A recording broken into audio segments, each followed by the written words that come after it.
नमस्कार, मैं veteran Tawheed, border से लेकर पत्रकारिता तक न डरूंगा न झुकूंगा। मैं बोलूंगा देश के लिए, अपनों के लिए। हमारे देश में सैनिक और पूर्व सैनिकों को आए दिन अपमान और प्रताड़ना झेलनी पड़ती है। तमाम केसेस रोज आपके सामने आते हैं, लेकिन जब कोई सैनिक शहीद होता है तब लोग सोशल मीडिया पर बड़ी सहानुभूति जताते हैं। नेताओं द्वारा मंचों पर बड़े बड़े भाषण दिए जाते हैं, लेकिन जब बात उनकी सुरक्षा की आती है तो मौन धारण कर लेते हैं। वही सैनिक जब अपनी सेवा पूरी करके सही सलामत वापस घर लौट आता है और अपनी आजीविका चलाने के लिए कहीं नौकरी करता है, कोई छोटी जॉब करता है, तभी भ्रष्टाचार की नई कहानी शुरू हो जाती है। वो सैनिक जिसने अपना सर्वस्व बलिदान कर दिया, अपनी जवानी देश के नाम कर दी, सरहद पर अपनी जान दांव पर लगाई, लेकिन जब वह घर वापस लौटता है तो उसकी सादगी और ईमानदारी का फायदा उठाकर उसे परेशान किया जाता है। ऐसे कई मामले आपके आसपास रोज देखने को मिलेंगे। पर सवाल यह है, क्या हमें उन सैनिकों के साथ इस तरह का बर्ताव करना शोभा देता है? लोगों को लगता है कि पूर्व सैनिक कुछ नहीं जानता, तरह तरह की बातें बनाते हैं, लेकिन ये भूल जाते हैं कि उसने सरहद पर सब कुछ कर दिखाया है। उसने वो किया है जो तुम्हारी सोच से ऊपर है। वो गलत कदम सिर्फ इसलिए नहीं उठाता क्योंकि उसके दिल में अब भी देश और देशवासियों के लिए सम्मान है। और यदि कोई पूर्व सैनिक गलती से कोई गलत कदम उठा भी लेता है तो उसके परिणाम बड़े ही खतरनाक होते हैं, जिसका उदाहरण पान सिंह तोमर जैसे सैनिक हैं। इसलिए किसी भी सैनिक को पान सिंह तोमर बनने पर मजबूर न करें। नमस्कार, रीवा मध्य प्रदेश से एक ऐसा चौंकाने वाला मामला सामने आया है। शिकायतकर्ता धर्मेंद्र सिंह, पूर्व सैनिक जिन्होंने 23 वर्ष भारतीय सेना में सेवा की और वर्तमान में Union Bank of India Nehru Nagar शाखा रीवा में सिक्योरिटी गार्ड के रूप में कार्यरत थे। धर्मेंद्र सिंह का आरोप है कि शाखा की अकाउंटेंट महिमा सिंह और सिक्योरिटी संचालक ने उन पर हर महीने 2000 रिश्वत देने का दबाव बनाया। रिश्वत न देने पर उन्हें ड्यूटी से हटा दिया गया और उनकी 3 महीने की सैलरी कुल 69,000 रुपए नहीं दी गई। धर्मेंद्र सिंह का कहना है कि यह केवल उनके साथ अन्याय नहीं बल्कि सैनिकों की गरिमा और संविधान प्रदत्त अधिकारों का भी अपमान है। उन्होंने इस संबंध में पुलिस अधीक्षक रीवा को लिखित शिकायत देकर कठोर कार्रवाई की मांग की है। इस पूरे मामले की जानकारी रीवा मध्य प्रदेश से मेरे सहयोगी इंडियन वेटरन ऑर्गेनाइजेशन के सदस्य श्री उपेंद्र शुक्ला ने दी है। उन्होंने भी पूर्व सैनिकों के साथ हो रहे इस अन्याय पर गहरी चिंता और खेद जताया है। आगे की कहानी पूर्व सैनिक की जुबानी। मैं एसपी कार्यालय आया हूँ, जो कि एसपी कार्यालय के जो अधिकारी हैं जो प्रेजेंट हालत में यहाँ पे नहीं है। मैं शिकायत लेके आया हूँ, जो कि मेरा न्याय ये है कि मैं union Bank of India branch में मैं गार्ड की ड्यूटी करता हूँ, जो कि मुझे वहाँ के जो अधिकारी हैं अकाउंटेंट महिमा सिंह प्रेरित करती हैं कि आप हमको अगर कमीशन हर महीने 2000 नहीं दोगे तो आपको नौकरी से निकाल दिया जाएगा। मेरे अकाउंट से हर महीने 3000 रुपये काटा जाता है, जो कि मैंने उसको ऑब्जेक्शन किया कि मेरा पैसा क्यों काटा जाता है। तो उन्होंने ये बोला है कि अगर कमीशन आप या तो हार्ड कैश दो, तो मैंने बोला हार्ड कैश नहीं, मेरे खाते से काटिए। इसलिए मैं आया हूँ कि जो मेरा पेमेंट है, हमने कमीशन हैंड टू हैंड ना देने के कारण उन्होंने हमको निकाल दिया गया है। बोला अगर आप हैंड टू हैंड दोगे तो आपको रखेंगे, ऐसा नहीं रखा जाएगा। किस चीज का कमीशन मांगते हैं? कमीशन मांगते हैं, एक्स्ट्रा मांगते हैं कि हमको कमीशन चाहिए जो आपको रखा गया है। जो हमारा जो सुपरवाइजर है जो एक्सपर्ट का, वही बोल रहा है कि भाई हमको जो कमीशन, जो अधिकारी हैं हम भी कमीशन देते हैं, हम भी सिक्योरिटी जब लेते हैं तो हम भी कमीशन देते हैं। कौन सी कार्यालय में? कौन सी कंपनी है, कहाँ की है? एक्सपर्ट है, भोपाल की है। किसके द्वारा मांगा जाता है? कौन है, क्या नाम है? जो सिक्योरिटी अफसर जो हैं राजेंद्र यादव जी हैं, जो सिक्योरिटी जो यूनियन बैंक का जो चलाते हैं, वो एक टेंडर दिया जाता है उनके माध्यम से, उनके माध्यम से जो हमसे जो है पैसा मांगा जाता है। आपको कितनी पेमेंट मिल रही है? हमको 20,000 मिलती है, जो सबके ब्रांचों में जो है 30,000 खातों में सबके डाला जाता है।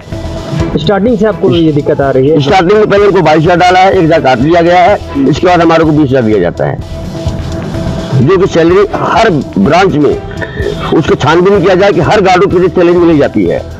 इसके बाद माध्यम से सैलरी कितनी? 23,000 सैलरी है जो हर गार्ड को मिलती है। और आपको 22 हमको 22,000 एक बार दिया गया, इसके बाद हमारे 23,000 रुपए 3,000 रुपए कमीशन काटा जाता आप है। जिस सिक्योरिटी एजेंट से ज्वाइनिंग किए थे हाँ। बैंक में, Yes। क्या वहाँ के जो संबंधित अधिकारी उनसे बात हुई आपकी? हमारी बात ये थी सैलरी आपको 23,000 मिलेगी। अभी आपने कुछ ऑडियो सुना रहा था, विशेष बात हुई थी क्या? हमें सुपरवाइजर से बात किया गया, झा जी हैं, विकास झा जी हैं, जो सिक्योरिटी अफसर हैं, जो चला रहे हैं, उन्होंने सीधे बोला है कि भैया देश के नाम पे जो है बोलते हैं हम 3,000 2,000 रुपए हर महीने काटेंगे। तो क्या हमारा यही न्याय है कि हर महीने देश के पैसे लिया जाता है? आप पूर्व सैनिक हैं? भूतपूर्व सैनिक हैं हम। कितने साल सैनिक? 23 साल हमें किया है नौकरी डिफेंस के अंदर, ईमानदारी पूर्वक हमने नौकरी किया है। हमने ये सोचे कि चलो ठीक है, हम जो है यहाँ पे जो है हथियार अपना लेते, राशन बनवा के लेते, कहीं ना कहीं हमको रोजी रोटी के लिए, हमको 2 पैसे कहीं कमाने के लिए खाने को मिले। लेकिन इस तरह का जो न्याय हो रहा है भूतपूर्व सैनिकों का, तो गलत हो रहा है। जो सिक्योरिटी गार्ड जो है, जो रक्षा मंत्रालय से जो गार्ड रखा जाता है, ओनली फॉर भूतपूर्व सैनिक, यूनियन बैंक हो चाहे SBI बैंक हो, उनमें खाली यूनियन बैंक में जो है चाहे SBI बैंक में जो गार्ड रखा जाता है ओनली फॉर एक सर्विसमैन, ना कि प्राइवेट गार्ड रखा जाता है। प्राइवेट गार्ड रखा जाता है कहीं नहीं लिखा नहीं गया है, वहीं पर आर्मी वाले रखे जाते हैं। तो आपको बैंक के ही कर्मचारी शोषण कर रहे हैं आपको? यस, पीड़ित कर रहे हैं उनको। बैंक का कौन कर रहा है? महिमा सिंह कर रही है, वो भी मांग रही है, क्या बोल वही मांगती है। ये कौन है? ये केस अफसर है, ये पैसा मांग रही है। इनका रिकॉर्डिंग अब फुटेज निकाला जाए कि क्या ड्यूटी करती है ब्रांच के अंदर, फुटेज निकाला जाए कि क्या ड्यूटी करती है और किस कस्टमर से गार्ड हो चपरासी हो, सबका फुटेज निकाला जाए कि ये क्या ड्यूटी करवाती है अपने ब्रांच के अंदर। अब BM लिखित में दे, ये अनुग्रह BM ये बोलता है कि हम जो चाहेंगे वो गार्ड हो चाहे चपरासी हो, ब्रांच में जो मैं चाहूंगा वही करेगा। क्या नाम है आपका? धर्मेंद्र सिंह है मेरा। ये ब्रांच कहाँ पर है? मेरा ब्रांच है जो कि यूनियन बैंक, जो कि वहाँ का गार्ड चपरासी ड्यूटी करता है। अभी मेरे साल से पहले अभी गार्ड है, उसका फुटेज निकाला जाए, चपरासी कैसे ड्यूटी करता है।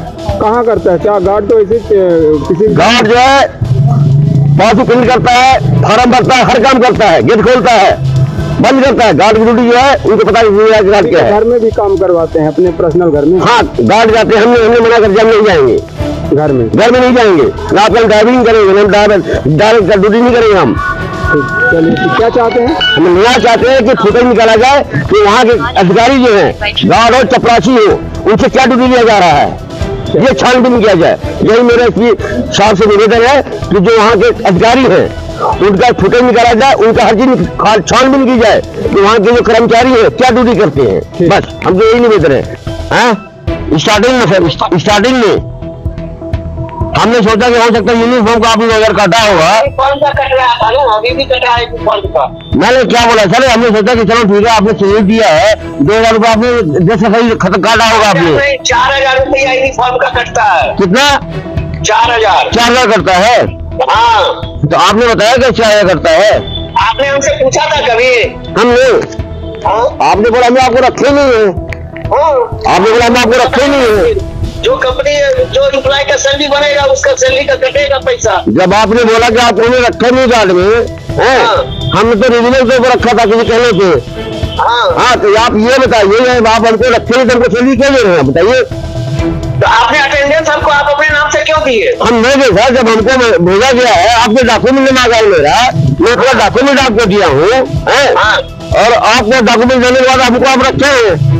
और आप बोले कि हमने खाली आपको जो है 4,000 रुपये हम जो है मतलब यूनिफॉर्म कर रहे हैं। हर महीने 4,000 रुपया करता है, सभी के लिए ये लागू है, नहीं है लागू। मैं क्या बोल रहा हूँ सर, मेरे कहने का मतलब जितना कहा जाए उतना समझिए। इसके बाद आपको कुछ कहना है तो आप कोर्ट में केस कर दीजिए। मैं केस करूंगा सर, जैसे आप बोल रहे हैं मैं केस करूंगा, इसलिए करूंगा कि आप फौजी आदमी को जो आप बेवकूफ बना रहे हैं।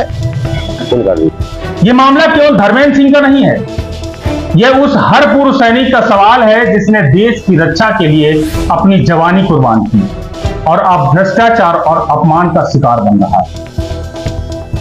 दोषियों पर कार्रवाई होने और पूर्व सैनिक को न्याय मिलने तक इस वीडियो को शेयर जरूर करें, ताकि ये खबर हर किसी के मोबाइल में पहुंचे, हर किसी व्यक्ति तक पहुंचे और सैनिक को समय से न्याय मिले।